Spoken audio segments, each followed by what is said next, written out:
ഒന്ന്, ഈ അറസ്റ്റ് ചെയ്യപ്പെട്ട രണ്ടുപേരെ എനിക്ക് നേരിട്ട് അറിയാം. മുഹമ്മദ് ഹുസൈനെ, അബ്ദുൽ സലാമിനെ എനിക്ക് നേരിട്ട് അറിയാം.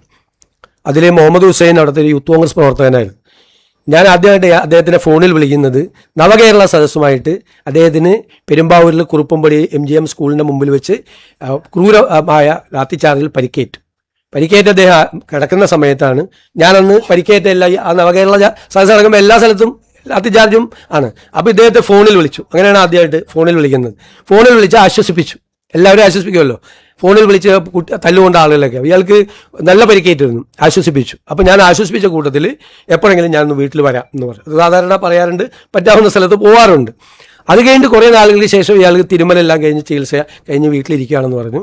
ഞാൻ ഇതേയുള്ള ആ വെങ്ങോല പഞ്ചായത്തിലൊരു പരിപാടിക്ക് പോയി കഴിഞ്ഞപ്പോൾ MLA-യോടും അവിടുത്തെ പാർട്ടി ഭാരവാഹികളോടും ഒപ്പം അവരെല്ലാം കൂടി പറഞ്ഞു ഒന്ന് പോകണം, സാറ് വാക്ക് കൊടുത്തിട്ടുള്ളതാണെന്ന് പറഞ്ഞാൽ ആ വീട്ടിൽ പോയി ഇദ്ദേഹത്തെ കണ്ടതിന് ഫോട്ടോസൊക്കെ ഉണ്ട്.